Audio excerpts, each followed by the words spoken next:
क्या है कविता? पद्मश्री प्रसून जोशी जी के शब्दों में, दो घड़ी ठहर कर जीवन की नदी को बहते देखना है, कविता वहीं कहीं है। दैनिक भास्कर समूह की ओर से आप सभी देवियों सज्जनों का स्वागत, अभिनंदन, आभार। माय एफएम से मैं हूं आरजे कार्तिक आपके साथ और एक बार फिर से स्वागत करता हूं दैनिक भास्कर डबल कीर्तिमान समारोह में। दैनिक भास्कर समूह को आप पाठकों ने जो भरपूर प्यार दिया है, उसी की वजह से आज दैनिक भास्कर समूह भारत का सबसे बड़ा न्यूज़पेपर ग्रुप है। दैनिक भास्कर 12 राज्यों 65 एडिशंस के साथ 3 भाषाओं हिंदी, गुजराती और मराठी में आप सब तक पहुंच रहा है। दैनिक भास्कर डबल कीर्तिमान के साथ राजस्थान में सबसे ज्यादा पढ़ा जाने वाला अखबार है। हमारे करोड़ों पाठकों का विश्वास हमारे साथ है और हम इसके लिए आपके तहे दिल से आभारी हैं। इस कोरोना काल में जिंदगी का उत्साह और उमंग बनाए रखने और उसे बढ़ाए रखने के लिए हम सभी लगातार कोशिश कर रहे हैं और उम्मीद का उजाला है तो यकीन मानिए कि कोरोना काल में भी जिंदगी चमकदार होगी। इसी उम्मीद और हौसले का उजाला कायम रखते हुए राजस्थान में डबल कीर्तिमान स्थापित करने पर दैनिक भास्कर इस बार 4 महीने सितंबर से दिसंबर तक देश का पहला और सबसे लंबा ऑनलाइन डबल कीर्तिमान समारोह आयोजित कर रहा है। इसी समारोह में आज हमारे साथ जुड़े हैं national award winner and acclaimed industry leader, CEO and chairman of McCann world group Asia Pacific, जिन्होंने भारत सरकार के लिए भी बहुत काम किया है, जिनके सोशल प्रोजेक्ट्स, चाहे हम बात करें स्वच्छ भारत अभियान की, विमेन एम्पावरमेंट की, पोलियो एराडिकेशन की, फिल्म की राइटिंग की बात करें, तारे जमीन पर, रंग दे बसंती, भाग मिल्खा भाग, बहुत ही बेहतरीन फिल्म इन्होंने दी है। इसके लिए इनके हम तहे दिल से आभारी हैं। He has authored 5 books and his latest work, Thinking Aloud, released in January 2019. He has been designated as a young global leader by the World Economic Forum. Currently, he is the chairperson, Central Board of Film Certification. हम स्वागत करते हैं Padmashri Prasoon Joshi sir का, जो सुलझाएंगे साहित्य की door और सुनाएंगे हमें बॉलीवुड की बातें। इनके सकारात्मक गीत और कविताएं महामारी के इस दौर में आप पाठकों को, जिस वक्त दर्शक बने हुए हैं, आप सभी को जीवन की रफ्तार बनाए रखने के लिए प्रेरित करेंगे। और साथ ही इस समारोह में पद्मश्री प्रसून जोशी जी से बातचीत करने के लिए हमारे साथ जुड़े हैं दैनिक भास्कर राजस्थान के संपादक लक्ष्मी प्रसाद पंत सर। सर, आपके बहुत बहुत स्वागत है। आज का ये समारोह रोचक और शानदार होने वाला है। इसकी डोर अब सौंप रहा हूं हमारे दैनिक भास्कर राजस्थान के संपादक लक्ष्मी प्रसाद पंत जी को। कार्तिक, प्रसून जी नमस्कार। नमस्कार सर, कैसे हैं सर? बहुत अच्छा, धन्यवाद। नमस्कार प्रसून जी। नमस्कार नमस्कार गिरीश जी। गिरीश कैसे? बहुत बढ़िया। हमारे सभी पाठकों का भी स्वागत है जो इस वक्त दर्शक की भूमिका में है। प्रसून जी, सवालों का दायरा खोलने से पहले मेरे मन में एक सवाल है और सवाल ये है कि मैं बात किससे कर रहा हूँ? क्या मैं कवि से बात कर रहा हूँ, क्या मैं गीतकार से बात कर रहा हूँ, या मैं एक एड गुरु से बात कर रहा हूँ, या मैं उस शख्स से बात कर रहा हूँ जो प्रधानमंत्री नरेंद्र मोदी को फकीर मानता है? अगर प्रसून जोशी होने की मायने क्या है? अगर प्रसून जोशी को अपने आप को बयां करना हो तो किस कविता, किस गीत से खुद को बयां करेंगे? देखिए, जब भी मुझसे ये सवाल पूछा जाता है कि मैं किस प्रतिनिधि कविता या किस चीज से मैं स्वयं को परिभाषित करना चाहूंगा, तो मैं एक तो स्वयं को परिभाषित करने से बहुत संकोच करता हूँ, क्योंकि कई बार क्या होता है कि इससे पहले कि आप स्वयं को समझें, दूसरे लोग आपको समझने का दावा करने लगते हैं और आपको लगता है अभी तो मैं खुद को समझ ही रहा था कि आपने समझ लिया मैं कौन हूँ। तो मुझे लगता है कि जीवन लगातार एक सतत प्रवाहित धारा है और आप जो है वो लगातार स्वयं को समझते हैं, जीवन को समझते हैं, अपने परिवेश को समझते हैं, अपने उद्देश्य को समझते हैं। मैंने लिखा भी था कि मैं एक कविता मैं आपको सुनाता हूँ कि एक कविता मैंने लिखी थी। वैसे तो ये इसलिए लिखी थी कि हमारा भारत देश, जिस पर लोग संशय करते हैं कई बार कि कहाँ, तो मैं बहुत गर्व महसूस करता हूँ कि ये देश जो है, इसकी सिविलाइजेशन, इसकी सभ्यता जो है वो कब से चली आ रही है। और इसमें कई मनोभाव मेरे आपको व्यक्त होते दिखाई देंगे कि सर्प क्यों इतने चकित हो, सर्प क्यों इतने चकित हो, दंश का अभ्यस्त हो। सर्प क्यों इतने चकित हो, दंश का अभ्यस्त हूं, पी रहा हूं विष युगों से, सत्य हूं आश्वस्त हूं। बहुत बढ़िया। ये मेरी माटी लिए है गंध मेरे रक्त की, जो कहानी कह रही है मौन की, अभिव्यक्त की। मैं अभय लेकर चलूंगा, मैं व्यथित ना त्रस्त हूं। सर्प क्यों इतने चकित हो, दंश का अभ्यस्त हूं। वक्ष पर हर घाव से अंकुर मेरे उगते रहे, वक्ष पर हर घाव से अंकुर मेरे उगते रहे, और थे वे मृत्यु भय से जो सदा झुकते रहे। भस्म की संतान हूं मैं कभी ना ध्वस्त हूं। सर्प इतने चकित हो, दंश का अभ्यस्त हूं। अब आप सवाल जो पूछ रहे थे, है मेरा उद्गम कहां पर और कहां गंतव्य है मेरा उद्गम कहां पर और कहां गंतव्य है। दिख रहा है सत्य मुझको रूप जिसका भव्य है, मैं स्वयं की खोज में कितने युगों से व्यस्त हूं। सर्प क्यों इतने चकित हो, दंश का अभ्यस्त हूं। है मुझे संज्ञान इसका, बुलबुला हूं सृष्टि में। है मुझे संज्ञान इसका, बुलबुला हूं सृष्टि में। एक लघुसी बूंद हूं मैं, एक शाश्वत वृष्टि में। एक लघुसी बूंद हूं मैं, एक शाश्वत वृष्टि में। है नहीं सागर को पाना, मैं नदी संन्यस्त हूं। सर्प क्यों इतने चकित हो, दंश का अभ्यस्त हूं। पी रहा हूं विषयुगों से, सत्य हूं आश्वस्त हूं। बहुत बढ़िया सर। सर आपके गीतों की इस गंगोत्री को मैं और आगे से दायरे को और खोलना चाहूंगा, लेकिन अब मैं जो एक सवाल आपसे पूछना चाह रहा हूँ वो एक पत्रकार का नहीं है, एक पिता का सवाल है। फिल्म जो तारे जमी पर जो आपका जो माँ गीत है वो बहुत ही खूबसूरत रचना है और वो एक ऐतिहासिक रचना भी है। यह गीत जब भी कहीं बजता है तो आंखें भीगने लगती हैं। एक पिता के तौर पर जब मैं इस सवाल को सुनता हूं तो मुझे लगता है कि आपने पिता के साथ बहुत अन्याय किया है। पिता को एक खलनायक की तरह आपने पेश किया है। आप भी मानते हैं और मैं भी समझता हूं इस बात को कि हर पिता के भीतर एक माँ का हिस्सा भी होता है। तो क्या आप इस बात से सहमत हैं कि पिता होना मेरा दोष है और मैं एक पिता हूं, तो मेरे पिता के इस दर्द को आप दूर कीजिए और पिता पर को सुनाइए। ये आपने जो सवाल किया ये बहुत महत्वपूर्ण सवाल है लक्ष्मी जी, क्योंकि ये मुझसे उस दौरान एक्चुअली जब ये मैंने गीत लिखा था उस समय मुझे बहुत पत्र ऐसे आते थे कि जो मुझसे ये प्रश्न करते थे कि भाई आपने क्या लगता नहीं आप पिताओं के प्रति थोड़ा सा जो है नाइंसाफी आपने की है और पिता इतने बुरे नहीं होते। और खासकर इस अंतरे पर जो मैं आपको गुनगुना कर सुना देता हूं, क्या आपने सुना होगा वो, जब भी कभी पापा मुझे जो जोर से झूला झूलाते हैं माँ, मेरी नजर ढूंढे तुझे, सोचूं यही तू आके थामेगी माँ। उनसे मैं ये कहता नहीं पर सहम जाता हूँ माँ, चेहरे पे आने देता नहीं, दिल ही दिल में घबराता हूँ माँ। तुझे सब है पता है न माँ, तुझे सब है पता मेरी माँ। अब ये इसमें जो ये था कि जब भी कभी पापा मुझे जो जोर से झूला झुलाते हैं माँ, मेरी नजर ढूंढे तुझे, सोचूं यही तू आके थामेगी माँ। तो मुझे लगा कि क्या मैंने शायद एक बार और पिता और पुत्र के रिश्ते पर एक नजर मुझे डालनी चाहिए। तो मैंने ये लिखा था जो मैं आपको पढ़कर सुनाता हूं कि माँ की तारीफ करते करते पता नहीं कब मैं पिता के विरुद्ध हो गया। माँ की तारीफ करते करते पता नहीं कब मैं पिता के विरुद्ध हो गया। पिता के विरुद्ध मैंने कभी कुछ नहीं कहा, पिता के विरुद्ध मैंने कभी कुछ नहीं कहा, पर मां की तारीफ में पिता के प्रति नाराजगी स्वतः ही आ जाती है शायद। क्या पिता का दोष पिता होना है, या पुरुष होना, या समर्थ होना? मैं पिता के सामने ढीठ हूं, मां के सामने शैतान। मैं पिता के सामने चट्टान हूं, मां के सामने नदी। मैं मां के लिए छिप जाता हूं और पिता से छिपता हूं।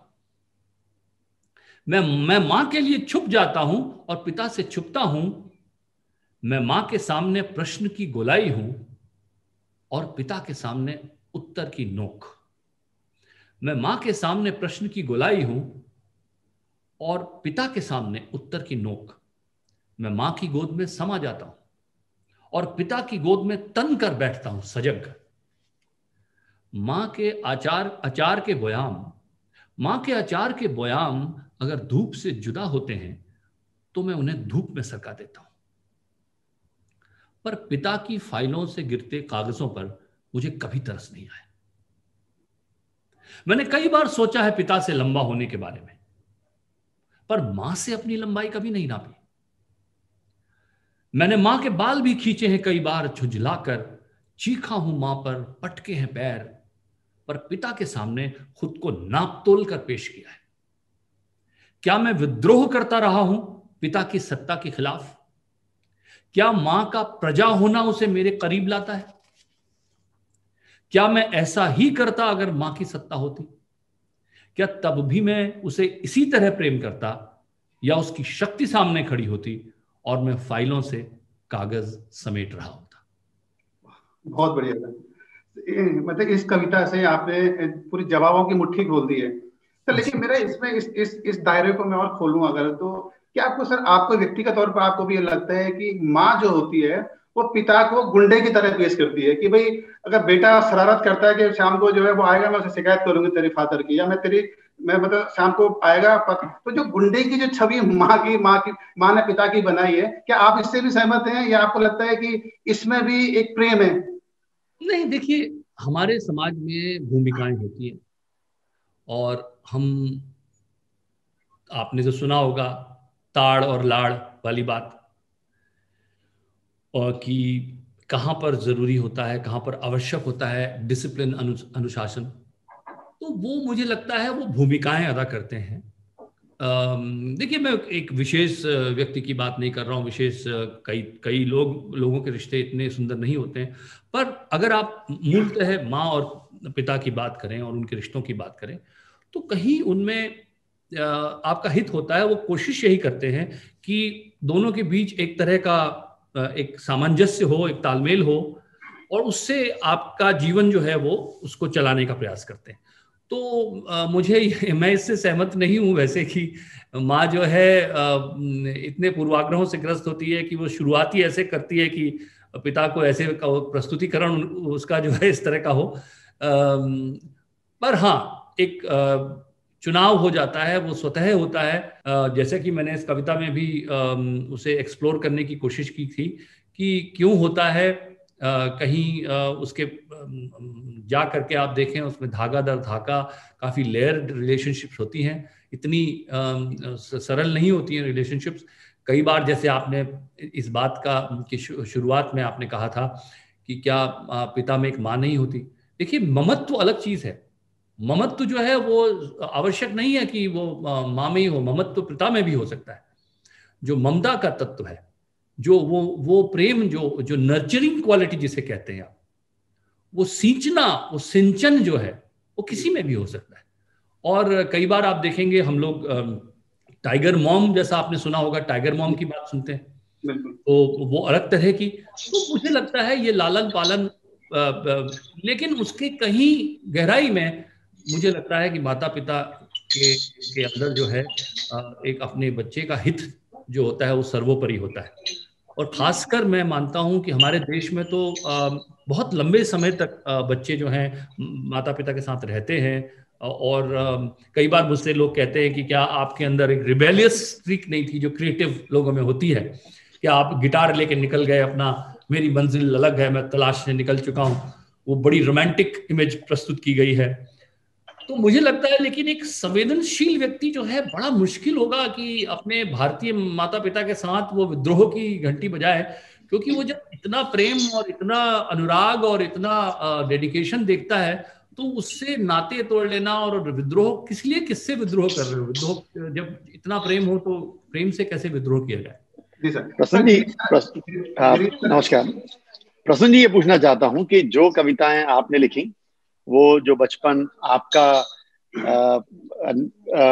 उत्तरांचल में गुजरा या छोटे शहरों में गुजरता है, लेकिन आजकल जो नए परिवेश हो गए हैं बड़े शहरों के, जिस तरह के बच्चे हैं, जिस तरह के माँ बाप हैं, ये आपको लगता नहीं है कुछ कविताएं उनको या तो समझ में नहीं आती या उस तरह का बचपन या उस तरह का जो माहौल है वो इन कविताओं को आत्मसात नहीं कर पाते हैं?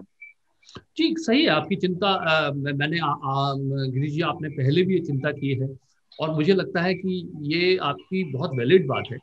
क्योंकि मैं तो कई बार मैं गुलजार साहब से जब कभी बात होती है मेरी, उनके कभी सेशन होते थे, तो एक बार मैंने उनसे चर्चा पूछा भी था ये भी। देखिए हमारे लिए जैसे जैसे शब्दकोश लोगों का छोटा होता चला जाएगा, कवि कर्म कविता करना भी उतना मुश्किल हो जाता है, क्योंकि कम शब्दों का इस्तेमाल जब रह जाता है, जब लोगों की शब्दावली छोटी हो जाती है, तो उनसे कैसे कम्युनिकेट किया जाए। और इसके लिए कहीं ना कहीं हमारे शिक्षा पद्धति में, और मैंने अभी देखा भी है कि आज जो सुधार हो रहे हैं उसमें कला और साहित्य को जो स्थान देने का प्रयास किया जा रहा है, मैं उससे पूर्णतः सहमत हूँ।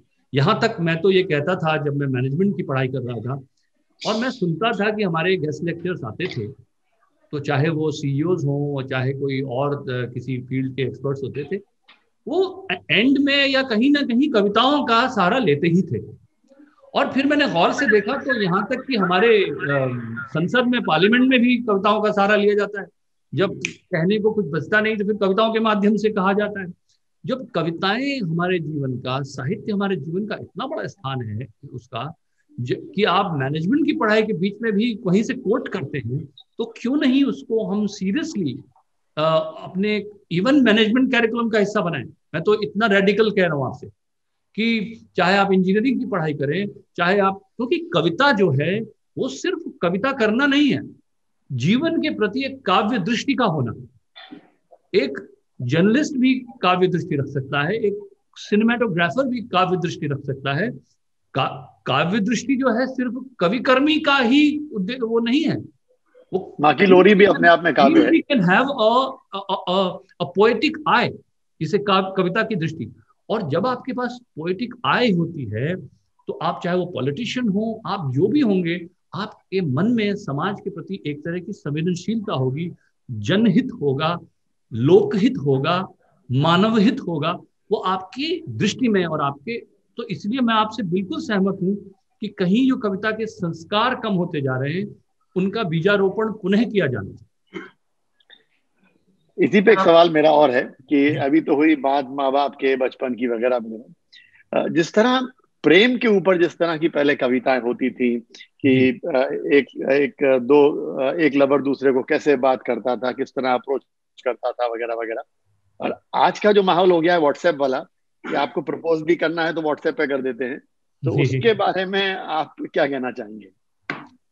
देखिए मैं एक्चुअली ये नहीं मानता कि कविता सिर्फ लिखी जा सकती, जैसा कि मैं अभी फिर से आपसे कह रहा था कि वो चाहे व्हाट्सएप के माध्यम से आए, चाहे वेबसाइट के माध्यम से आए, चाहे कल को, मैं तो कहता हूँ कि शायद लोग एक दूसरे को नींद में भी मैसेज भेजने लगेंगे, कि स्वप्नों में कम्युनिकेट करने का भी कोई तरीका निकाल लेगा, जिस तरह के इंसान चल रहा है आगे, कि मैंने तो तब तुम सो रहे थे तब अपनी बात तुम्हारे सपनों में आकर कह दी।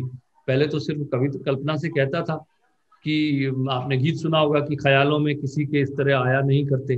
तो अब शायद ऐसा संभव हो जाएगा, जिस तरह से आप आर्टिफिशियल इंटेलिजेंस की बात आज कर रहे हैं, तो वो शायद ऐसे भी हो जाए कि आपके सपनों में आकर के वो कह के चला जाए और आप सपनों में उसे जवाब भी दे दें और वो कम्युनिकेशन भी होने लगे।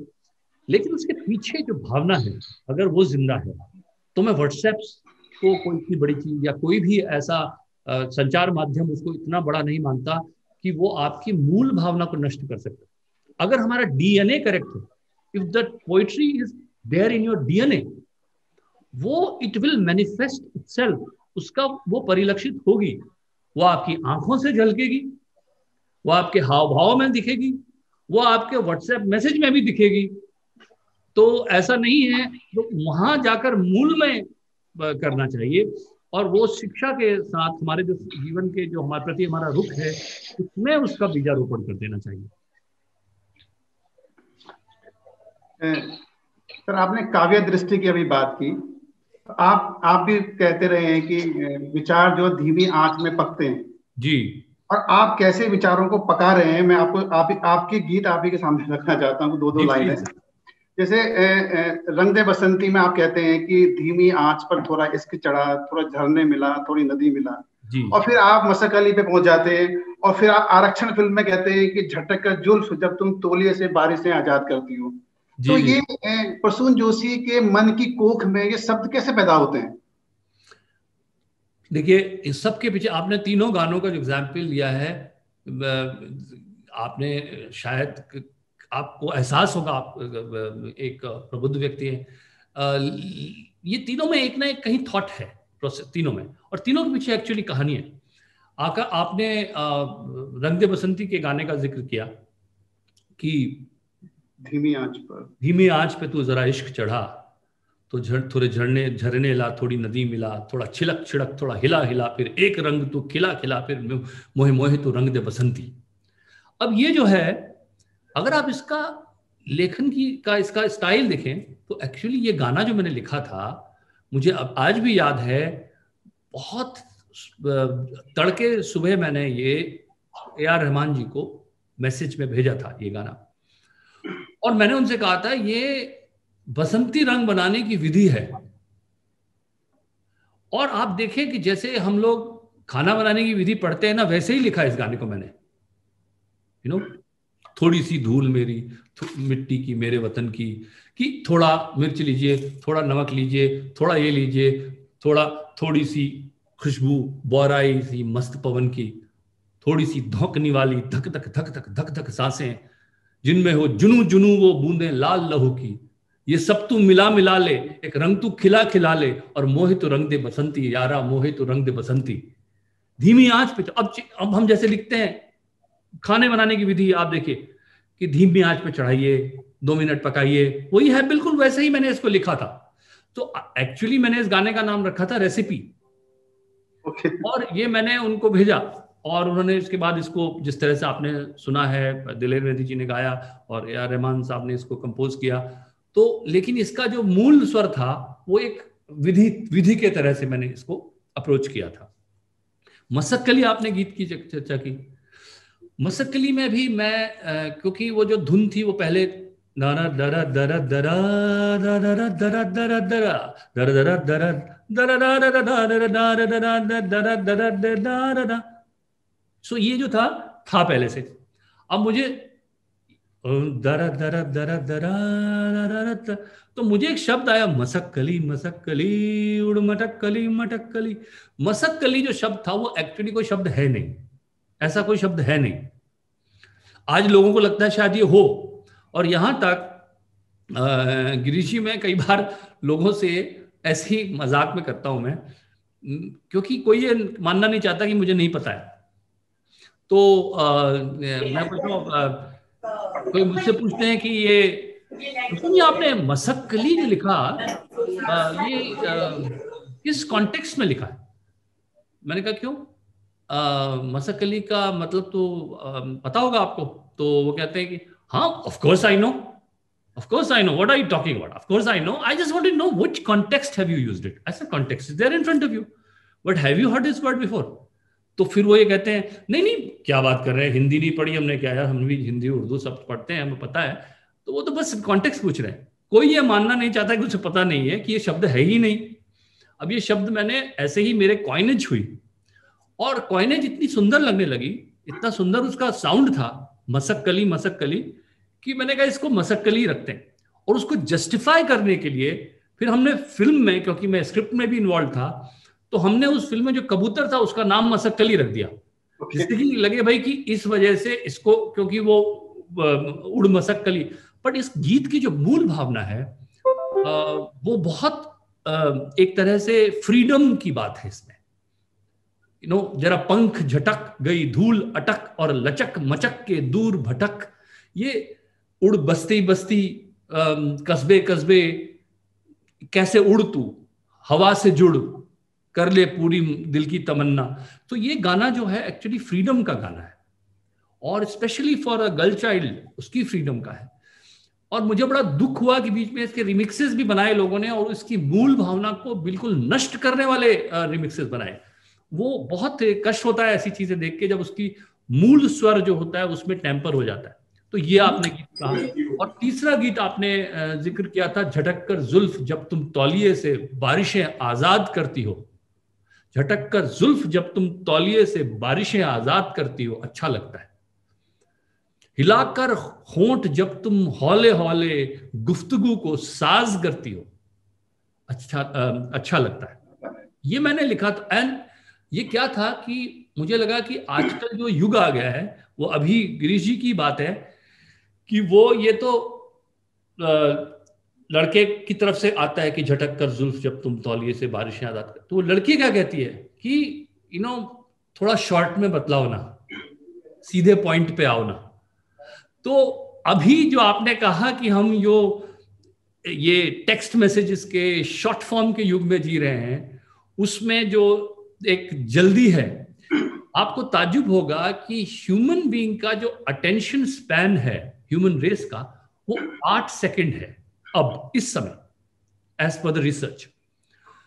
8 सेकंड मतलब gold fish which is 9 second, उससे भी 1 सेकंड कम। हम करंट रेस में, जनरेशन में जो जी रहे हैं, वहां अटेंशन स्पैन 8 सेकंड रह गया है। गोल्ड फिश जिसको हम कहते थे, जिसकी याददाश्त जो होती है, अटेंशन जो होता है, वो बहुत ही सूक्ष्म होता है, उससे भी कम। ऐसे समय में जब मैं खासकर कम्युनिकेशन के प्रोफेशन की चीजें करता हूं, तो वहां एक शब्द अभी निकला है जिसे कहते हैं हम फ्रंट लोडिंग ऑफ मैसेजिंग। सो अगर आपका 20 सेकंड या 30 सेकंड का मैसेज है, तो अर्लियर जो शुरू के 8 सेकंड हैं उसमें लोड कीजिए इंफॉर्मेशन, बिकॉज उसके बाद लोग नहीं सुन रहे।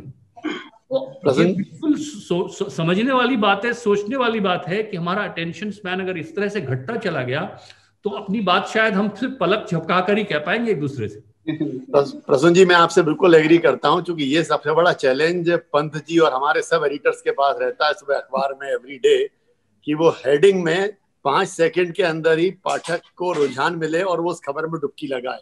तो I think we all correlate with you on that. नहीं पंत जी, इसके लिए एक प्रयास भी करने पड़ेंगे कि लोगों में, देखिए मैं हार मानने को तैयार नहीं हूं। मुझे लगता है कि हम लोगों को जितना प्रयास ऑर्गेनिकली या जिस तरह से भी हो रहा है, टेक्नोलॉजी के माध्यम से हो रहा है, जो भी हो रहा है, उतना ही प्रयास हमें भी करना चाहिए कि हम लोगों को थोड़ा पढ़ने के लिए मजबूर करें, उनको चैलेंज करें, उनको ललकारें कि क्या खो रहे हैं आप। ये जो एक दम ले ले घड़ी भर, ये छैया पाएगा कहां, ये जो एक पॉज है, ये बहुत महत्वपूर्ण है। ये pause is very important. And उसमें अगर आप पढ़ेंगे नहीं, अगर आप वो थोड़ा सा समय नहीं देंगे, तो हमारी मानव सभ्यता का बहुत नुकसान होने वाला है उससे। बिल्कुल सर, हमारी भी पत्रकार के तौर पर जब हम कोई हेडलाइन लगाते हैं, कोई खबर लिखते हैं, हमारे लिए भी कविता होती है। बिल्कुल, आपने वो भी जिस रेसिपी की आपने रंग दे बसंती में किया, हमारी भी एक रेसिपी बनती है पूरी अखबार के अंदर। हर पेज हमारे लिए एक गुड मिक्स की तरह होता है। सर, इसी बातचीत को मैं, इस रेसिपी को अगर आगे बढ़ाऊं, तो रंग दे बसंती में आपने एक और प्रयोग किया है। आपने यहाँ पर इश्क का भी प्रैक्टिकल कर दिया है, और जो लाइनें आपने जो इसमें इस्तेमाल किए हैं कि दिल के अंदर गुड़गुड़ करता है H2SO4 है, तो ये लाइनें, ये कैसे, किस तरीके से आपने इस बिंब को, क्योंकि मुझे लगता है ये आपने प्रैक्टिकली जिया होगा, इसका जो आपने प्रेम को, मतलब विज्ञान, प्रेम में विज्ञान लेकर आ गए आप, तो कैसे लेकर आए आप इसको?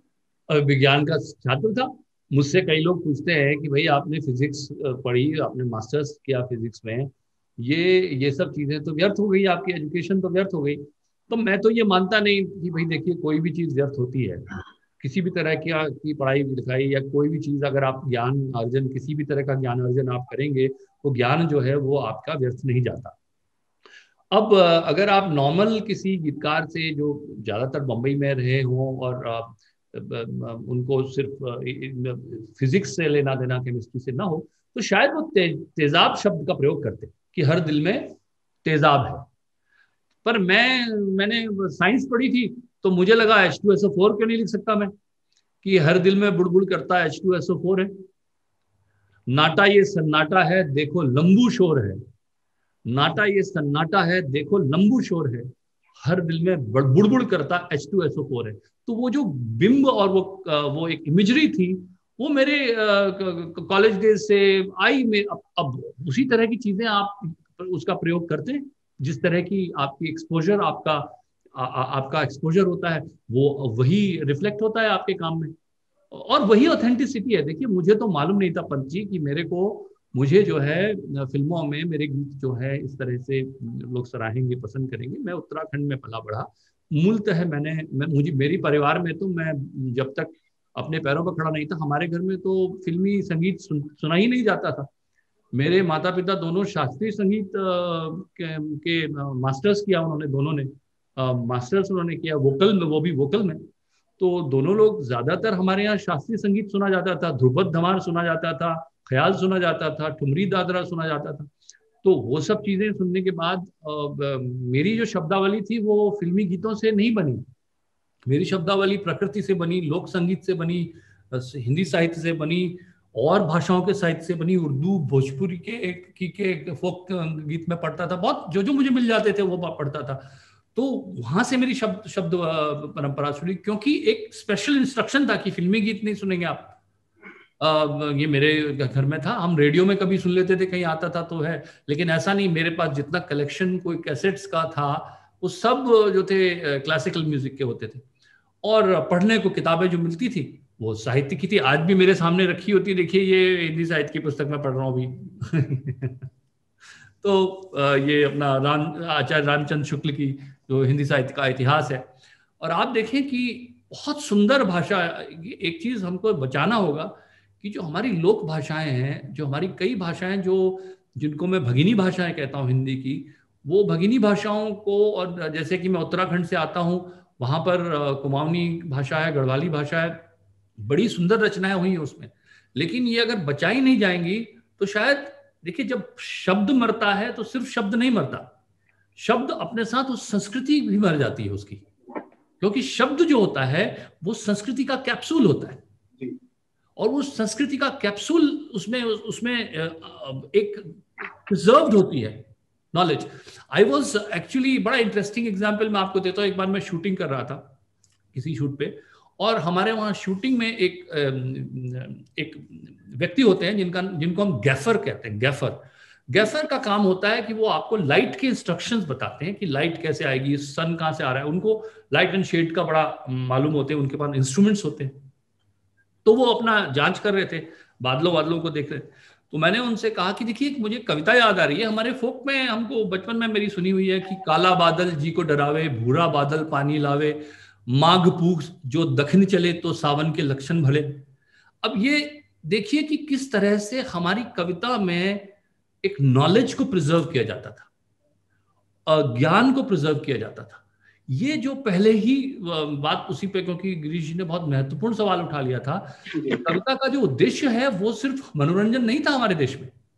उसके माध्यम से बहुत सी, क्योंकि एक ओरल ट्रेडिशन थी, वाचिक परंपरा थी, उसमें श्रुति की परंपरा थी, बहुत सा ज्ञान, बहुत सी विजडम वो कविताओं के माध्यम से, लोकगीतों के माध्यम से उसको एक जनरेशन से दूसरे जनरेशन तक पहुंचाया जाता था। इसलिए भी आवश्यक है कि उनको बचा के रखा जाए, क्योंकि वो युगों युगों के अनुभूत सत्य की पूंजी है। बिल्कुल। शायद हम लोग कहीं और निकल गए, पर मुझे लगा कि, लेकिन वो आपने जिस कविता की बात की, धूमिल भी कहते थे कविता भाषा में आदमी होने की तमीज है, और आप कहते हैं कि जिंदगी की नदी को बहते हुए देखना है कविता।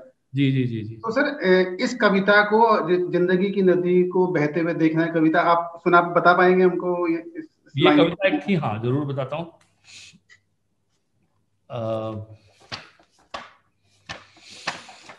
क्या है कविता, हाँ मुझे याद है, कविता मैंने लिखी थी, सॉरी मैं जरा ढूंढ लूं।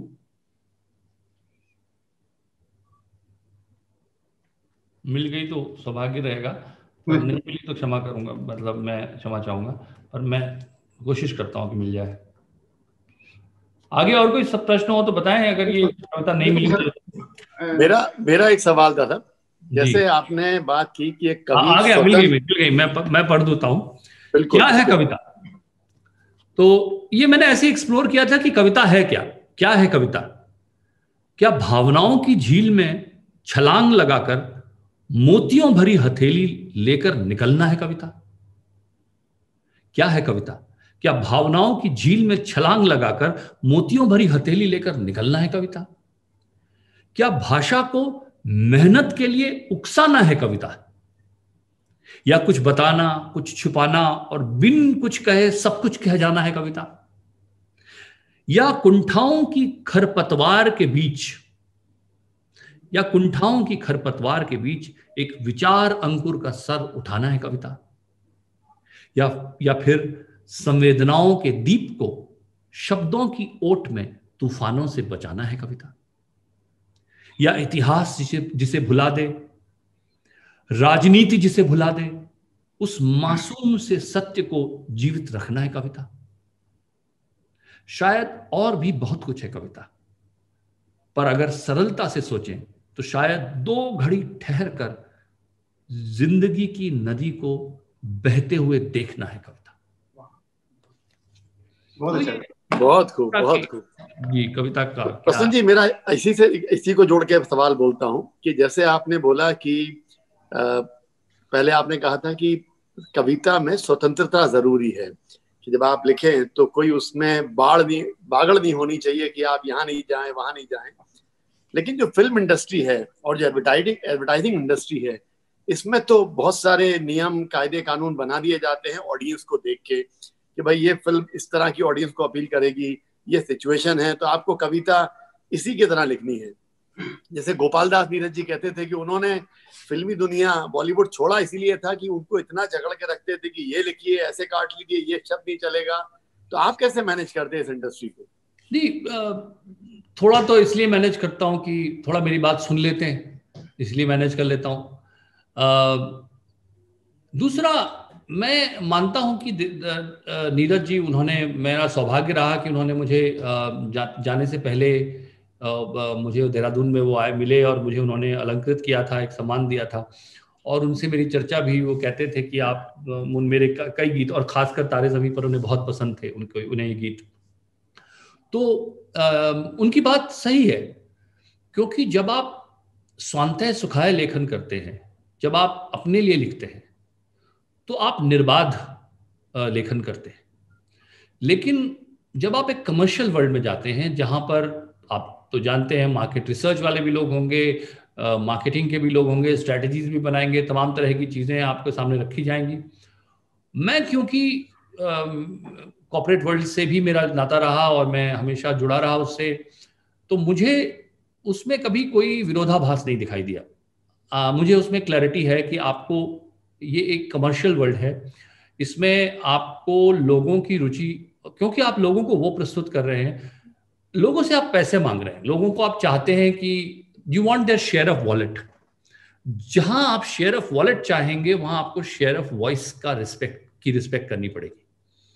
वो ये ऐसा नहीं हो सकता कि you want their share of wallet but you are not bothered about their share of voice. और जहां आपको एक क्लैरिटी आ जाएगी, वहां आप इस बात से तो हताश नहीं होंगे कि मुझसे ये क्यों कहा जा रहा है कि लोगों की ये रुचि है, ये क्योंकि तब आप समझ जाएंगे कि there is a product there, I am making a product there. जैसे कि आपने बताया कि इंडस्ट्री में सुन भी लेते हैं थोड़ी बहुत आप उनको समझा भी सकते हैं। एक आध जरा वाकया बताइए हमें कि ऐसा कब हुआ जब आपने कुछ लिखा और आपके प्रोड्यूसर ने या म्यूजिक डायरेक्टर ने या जिसने बोला कि नहीं ना भाई इसको काटो, और आपने उनको समझाया कैसे? मेरे साथ अक्सर ही होता रहता है ये, और मैं कई बार हुआ है। जैसे कि मैं जब लिख रहा था मस्ती की पाठशाला, तो सब लोग, कोई इसके पक्ष में नहीं था कि पाठशाला शब्द का जो है प्रयोग किया जाए, वो भी ऐसे गीत में जो कि यूथ एंथम बनेगा। आपको याद होगा कि वो गाना लूज कंट्रोल उससे शुरू होता है, फिर अपनी तो पाठशाला, मस्ती की पाठशाला, वो काफी यूथ एंथम था। अब मैंने उनसे कहा कि आप ऐसा क्यों, आप शब्द में आप, देखिए हम लोग थोड़े से प्रसून जी थोड़े जर्नलिस्ट लोग हैं, तो हम पूछना चाहेंगे किससे कहा आपने? ये मैंने हमारे AR रहमान जी थे और राकेश मेहरा थे, उन लोगों से कहा, और एक दो लोग और भी थे उस मीटिंग में, मुझे याद नहीं है, बट मुझे ये याद है कि पाठशाला शब्द को मैंने उसकी बहुत वकालत की, और मुझे लगा कि ये शब्द पुराना नया नहीं होता है, उसका प्रयोग आप कैसे करते हैं, वो उससे आपकी चीज पता लगती है, इंटेंट क्या है आपका।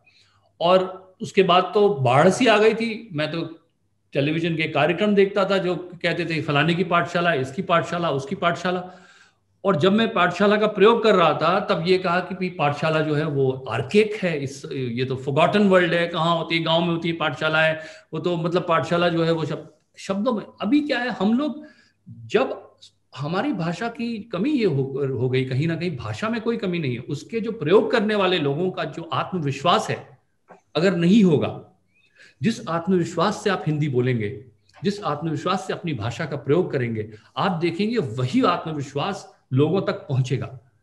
और ये जो कहीं शायद, और इसके लिए लोगों को इतना दोष मैं नहीं देता, क्योंकि हमारे देश का इतिहास ऐसा रहा है कि हमारी भाषा, हमारा खान पान, हमारा पहनावा, हमारी संस्कृति, सबके प्रति कहीं ना कहीं हमारे अंदर एक हीन भावना का ठूस ठूस के भर दी गई। शायद वो डिफेंस मैकेनिज्म हमारे अंदर आ गया, हम अपने को प्रिजर्व करने के लिए, बचाने के लिए किसी तरह से बच ले। हम शायद समझ भी नहीं सकते, जब हम परतंत्र थे, गुलाम थे, तो किस तरह से अपनी भाषा को, अपनी संस्कृति को बचाते होंगे लोग। आज हम इतने आपके दैनिक भास्कर जैसे एफर्ट्स जो आप में करते रहते हैं लगातार, आप खुल के एक आजाद भारत में, एक स्वतंत्र भारत में करते हैं, शायद उस वक्त ये एफर्ट्स भी करना मुश्किल होता होगा, आसान नहीं होता होगा। तो मैं ये नहीं कह रहा हूं कि मैं लोगों पर दोषारोपण कर रहा हूं, पर कहीं ना कहीं अपनी भाषा पर गर्व को पुनः जीवित करने की आवश्यकता है, क्योंकि हिंदी भाषा को आप देखें तो ये बहुत ही समर्थ भाषा है, ये बहुत समर्थ भाषा है, हर तरह की भावना को व्यक्त करने की शक्ति रखती है ये भाषा। प्रसून जी, एक कई हमारे जो साथी जुड़े हुए हैं, एक आप उन्होंने कई बार आपको सुना है उसको, लेकिन फिर उनकी डिमांड है कि वो एक बार आपके मुंह से दोबारा सुनना चाहते हैं कि बाबुल जिया मोरे घबराए, मुझसे बोला ना रहा जाए, मेरे लोहार के घर दीजो मेरी। तो ये आपसे सुनना चाहते हैं सारे लोग, और बहुत मतलब कई बहुत देर से लोग इस बेचैनी को महसूस करने की कोशिश कर रहे हैं आपसे। हाँ, ये भी मैंने एक परिवार में ही एक किसी विवाह के दौरान मेरे को लगा था कि एक बच्ची किस तरह से विवाह होते हैं और बच्ची क्या कितना कह पाती है अपने पिता से, और पिता और बेटी के बीच जो संवाद कई बार नहीं हो पाता है। मैंने एक ऐसी कल्पना की थी कि, और मैंने इसको लिखा है, एक लोकगीत की तरह ही लिखा है कि एक बेटी जो है, जो शायद अपने पिता से बात नहीं कर पाई है और उसका विवाह होने जा रहा है, तो वो क्या कहेगी, और हिचकते हिचकते वो कहती है, बाबुल जिया मोरा घबराए, बाबुल जिया मोरा घबराए, बिन बोले रहा न जाए, बिन बोले रहा ना जाए, बाबुल जिया मोरा घबराए, बाबुल मोरी इतनी अरज सुन लीजो, मोहे सोनार के घर ना दीजो, मोहे सोनार के घर ना दीजो, मोहे जेवर कभी न भाई, बाबुल जिया मोरा घबराए, बाबुल मोरी इतनी अरज सुन लीजो, मोहे राजा घर ना दीजो, मोहे राजा घर ना दीजो, मोहे राज न करना आए, बाबुल जिया मोरा घबराए, बाबुल रे बाबुल मोरी इतनी अरज सुन लीजो, मोहे लोहार के घर दे दीजो, मोहे लोहार के घर दे दीजो, जो मोरी जंजीरें पिघलाए, बाबुल जिया मोरा घबराए। बहुत सर, इस कड़ी को मैं आगे थोड़ा बढ़ाऊं तो जो चांद है, चांद जो है कविताओं में महबूब की तरह आता है। जैसे गुलजार साहब, आपने गुलजार साहब का भी जिक्र किया, तो गुलजार साहब भी कहते हैं कि कब आ रहे हो मुलाकात के लिए, मैंने चांद रोका है एक रात के लिए। जी जी जी, क्या बात। आपके गीतों का जो चांद है वो महबूबा से सिफारिश करता है। जी जी।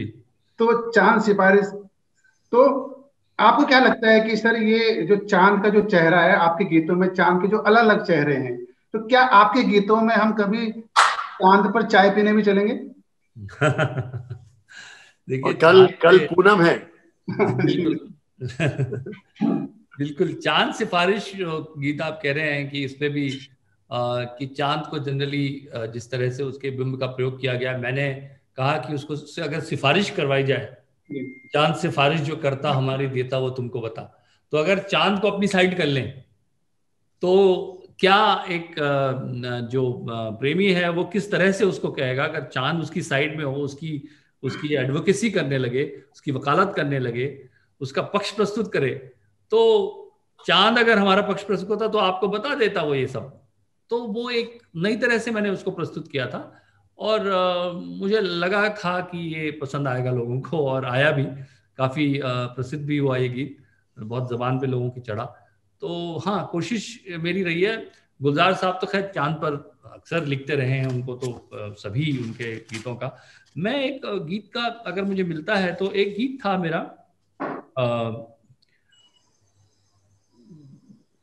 इसमें शायद है नहीं वो, पर मैंने बेसिकली उसमें यही कहने की कोशिश की थी कि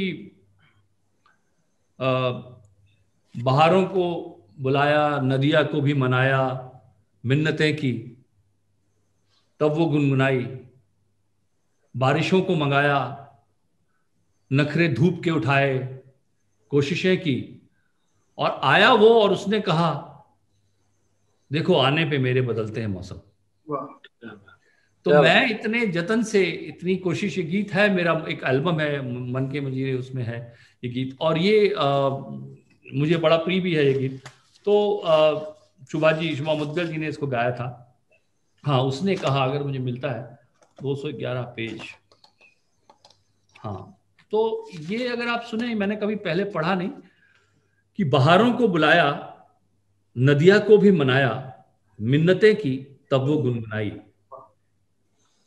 फूलों को खुशबू बांटी, शबनम को भी रचाया, सीपियों को साहिल पे बुलाया, आया वो और उसने कहा देखो आने पे मेरे बदलते हैं मौसम, बारिशों को मंगाया, नखरे धूप के उठाए और हवाओं को संदेशा भिजवाया, बारिशों को मंगाया, नखरे धूप के उठाए और हवाओं को संदेशा भिजवाया, चांदनी की चाशनी में एक एक लम्हा भिगाया, रात को भी सुरमई बनाया, आया वो और उसने कहा देखो आने पे मेरे बदलते हैं मौसम। तो ये एक मैंने कविता लिखी थी जिसको हमने गीत में कन्वर्ट किया।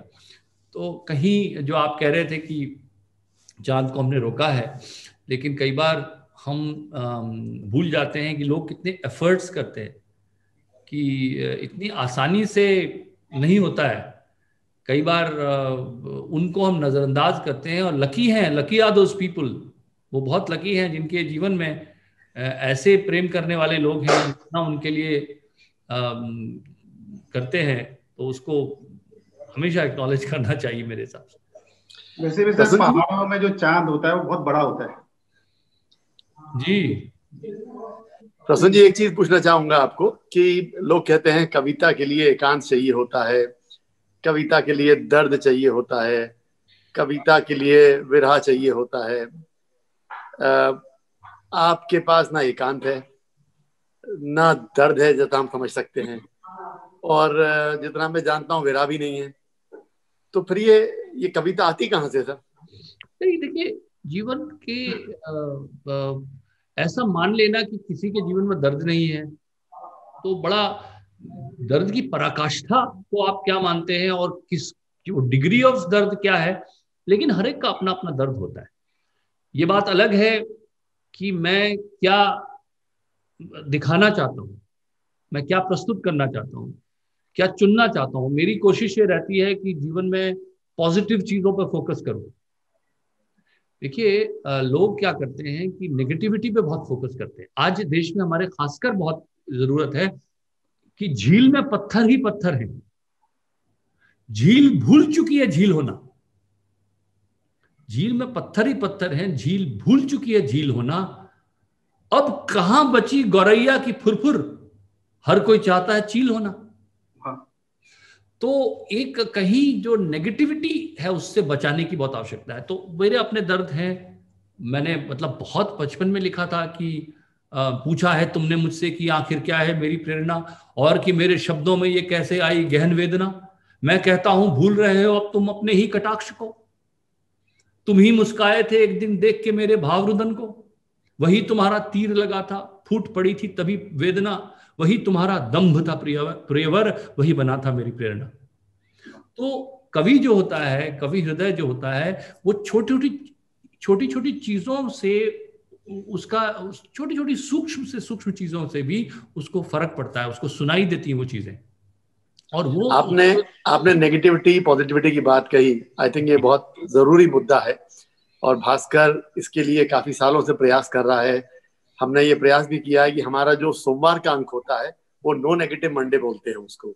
उस दिन हम प्रयास करते हैं कि कोई भी नेगेटिव खबर नहीं छापी जाए, जिससे कि जब सप्ताह की शुरुआत हो सोमवार को तो पाठक पॉजिटिविटी के साथ शुरू करें। प्रशंसा के पात्र हैं। खासकर कोरोना काल में अगर आप देखें पिछले 7-8 महीने से आदमी काफी नेगेटिविटी से जूझ रहा है। डर है मन में, स्वास्थ्य का डर है, काम का डर है, व्यापार का डर है, नौकरी का डर है, बहुत सारी परेशानियां हैं, सबसे बड़ा स्वास्थ्य का डर है। तो इस नेगेटिविटी को दूर करने के लिए अगर आप कुछ हमको पॉजिटिविटी हमारे सुनने वालों को दें, देखने वालों को दें तो बहुत अच्छा रहेगा। नहीं, मैं तो लगातार कोशिश यही करता हूं कि हमेशा किसी न किसी रूप में जीवन के उन पक्षों को देखूं जो जैसे कि, और शुरुआत हम ही कर सकते। आज जिस तरह का माहौल है और हम लोग हर चीज पे ऐसा लगता है कि बड़े लॉगर हेड्स में हैं एक दूसरे से, तो मैंने ये लिखा था कि बैठो ना कुछ बात करें,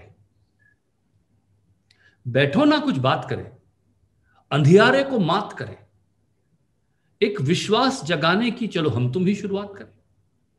बैठो ना कुछ बात करें, अंधियारे को मात करें, एक विश्वास जगाने की चलो हम तुम ही शुरुआत करें।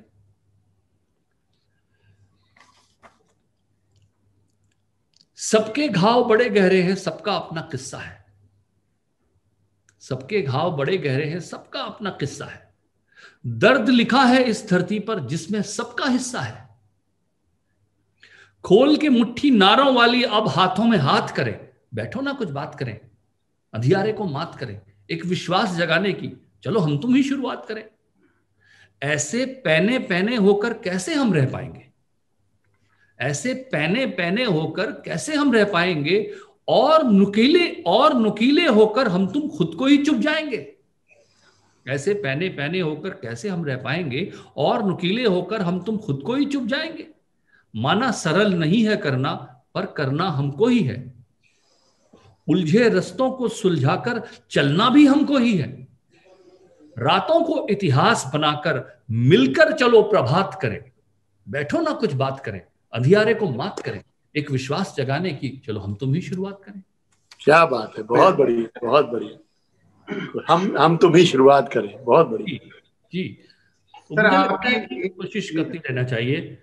जितना मैं ये मानता हूँ पॉजिटिविटी का जो फोर्स है, शक्ति है, वो अंत में नेगेटिविटी हार ही जाती है उसके सामने। आपने जिस पॉजिटिविटी की बात की है सर, उसकी 2 लाइनें मैं आपके रखना चाहता हूँ, क्योंकि आपको सुनकर हमारे मन के मंजीरे भी बजने लगे हैं। तो सर 2 लाइनें हैं बहुत, कि चिड़िया आई तो जाना जी, मेरे कमरे में आसमान भी। वाह। तो सर आपकी एक कविता है जो मतलब इसी दायरे को खोलती है कि अजीब लोग हैं इनकार लिए बैठे हैं, जी जी जी, रेत ही रेत में पतवा लिए बैठे हैं। तो सर अगर इस कविता को आप सुनाएंगे हमारे लिए तो अच्छा लगेगा। हाँ मिलती है।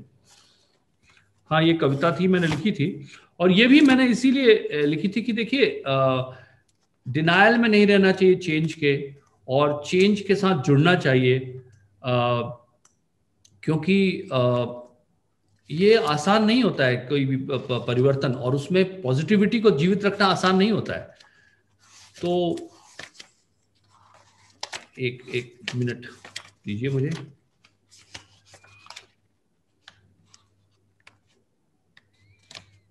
अजीब लोग हैं इनकार लिए बैठे हैं, रेत ही रेत में पतवार लिए बैठे हैं। उधर वो सच की नदी बह रही है कल कल कल, उधर वो सच की नदी बह रही है कल कल कल, इधर ये झूठ कारोबार लिए बैठे हैं। सभी हैं अपने तो फिर दुश्मनी की बात कहां, वो किसके खौफ में हथियार लिए बैठे हैं। बस उनकी शर्त पे मिल सकते हो गले उनसे, बस उनकी शर्त पे मिल सकते हो गले उनसे, बड़ा ही मुख्तलिफ त्योहार लिए बैठे हैं। हवा तो कब से कह रही है खोल दो खिड़की, मगर वो जिद की एक दीवार लिए बैठे हैं। बदलते वक्त से आंखें चुरा के क्या होगा, बदलते वक्त से आंखें चुरा के क्या होगा, जीत है दर पे और वो हार लिए बैठे हैं। चलो उतार दें अब दुश्मनी का हर चश्मा, उन्हें भी देख लें जो प्यार लिए बैठे हैं। तो ये कहना कि हर तरफ से, देखिए होता क्या है, जाकी रही भावना जैसी, जो कहा गया है प्रभु मूरत तिन देखी तिन तैसी। तो अगर आपको, आपकी चश्मे अगर आपके कलर्ड हो गए, आप अगर घर से फैसला करके चलें कि मैं ये चीजें देखूंगा, तो आपको लगातार वो चीजें दिखना शुरू होंगी। क्यों, जो प्रेम में डूबा हुआ होता है उसको हर चीज में प्रेम नजर आता है, वो चांद को महबूब समझता है, उसको उसमें खूबसूरती दिखाई देती है, उसको सूर्य जो है वो बहुत, सूर्योदय बड़ा सुंदर लगता है, उसको पत्तों का झूमना, वृक्षों का झूमना अच्छा लगता है। क्यों, जैसी आपके अंदर भावना होती है, देखिए भावना तो अंदर से आती है। वो शेर था कि ताउम्र एक भूल में करता रहा, कि धूल चेहरे पे थी और आईने साफ करता रहा। तो अब वो कि आप ये भूल जाते हैं कि आपके अंदर अगर आप पॉजिटिविटी ढूंढने लगेंगे, तो आप धीरे धीरे धीरे वैसे ही लोगों को अट्रैक्ट करने लगते हैं अपने चारों ओर, और उसी तरह के बिलीवर आपको मिलने लगते हैं। और अगर आपको लगता है कि हर चीज में मैं कुछ नेगेटिव ढूंढूं, तो वो भी आपको मिल जाएगा, क्योंकि सब कुछ बिखरा पड़ा है। संस्कृति का विस्तृत ये जो फैलाव है, इसमें पॉजिटिविटी भी है, नेगेटिविटी भी है, विष भी है और अमृत भी है। ये आपके ऊपर है कि आप किस तरफ जाना चाहते हैं, और ये आपका ही निर्णय है। इसलिए मुझे लगता है कि स्वयं निर्णय करना चाहिए, कि कोशिश ये की जाए कि पॉजिटिव चीजों से जुड़िए, पॉजिटिव चीजें करिए, सकारात्मक रुख रखिए जीवन के प्रति। एटलीस्ट मैं ये रखना चाहता हूं। बाकी तो जीवन सबके लिए है, उसकी चॉइस है। जी, आपने बहुत अच्छी बात करी हमारे पाठकों के लिए, दर्शकों के लिए, कि जैसा आप देखना चाहेंगे वैसा ही दिखेगा, और जिस तरह आप अट्रैक्ट करना चाहेंगे वैसा ही आप अट्रैक्ट करेंगे। बिल्कुल। तो मैं इसी तरह अपने सब पाठकों की तरफ से आपको धन्यवाद देना चाहता हूँ, जितना आपने बहुत गूढ़ बात करी आपने, और जिस तरह आपने हमारे पाठकों को एक नया एंगल समझाया। अगर आज आपको मैं ये कविता ना सुनाऊं तो गिरीश जी, अन्याय होगा कि मेरी ताजा रचना आपको सुना दूं, ये भी इसी तरह की है जाते जाते। नहीं, बिल्कुल सर, बिल्कुल आपके लिए। यह है कि छाला छाला हमको चलते रहना है। देखिए नया प्रयोग किया मैंने, कि छाला छाला हमको चलते रहना है और थकान को प्रतिपल छलते रहना है। अरे वाह, क्या बात है। छाला छाला हमको चलते रहना है और थकान को प्रतिपल छलते रहना है। नींद नहीं विश्राम स्वप्न की खेती है। क्या बात है। नींद नहीं विश्राम स्वप्न की खेती है, अंगड़ाई भी एक निर्णय ही लेती है। लक्ष्य डोर अब आंखों में खिंच जाने दो, लक्ष्य डोर अब आंखों में खिंच जाने दो, छेनी रेती हाथों को बन जाने दो। बालो बालो मन को जलते रहना है, छाला छाला हमको चलते रहना है और थकान को प्रतिपल छलते रहना है। डुबकी का युग बीत गया उतरो जल में। क्या बात है। डुबकी का युग बीत गया उतरो जल में, सत्य छुपा है सागर के अंतस्तल में। अंजुलि भरकर नहीं पूर्ण स्नान करो, अंजुलि भरकर नहीं पूर्ण स्नान करो, लहरों का अभिषेक करो, सम्मान करो।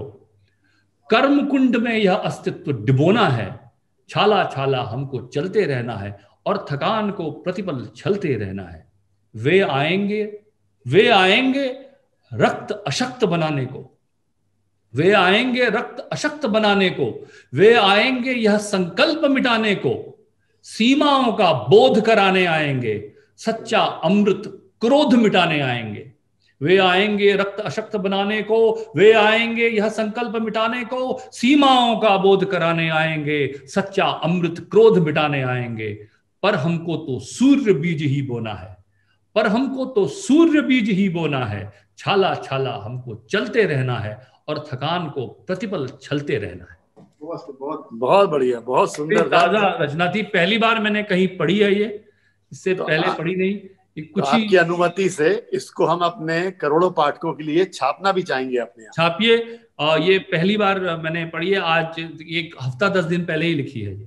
तो बिल्कुल मैं आपसे ये कॉपी ले लूंगा और पंत जी इसको हम हमारे लाखों करोड़ों पाठकों के लिए छापेंगे भी इसको, जिससे कि उनको भी इसकी अनुभूति हो कि हमें थकान को पल पल छलना है।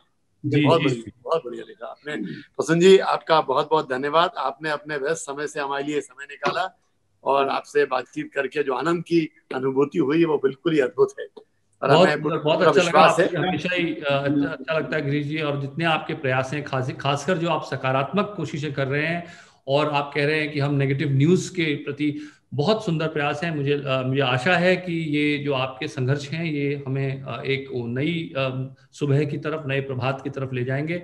और पंत जी का भी बहुत बहुत आभारी कि उन्होंने थोड़ा रिसर्च कर ली थी मेरी कुछ कविताओं पर, उन्होंने इस बहाने चलिए मेरी कविताएं पढ़ ली आपने। धन्यवाद आपका। थैंक यू सर, बहुत बहुत धन्यवाद sir, thank you very much, thank you.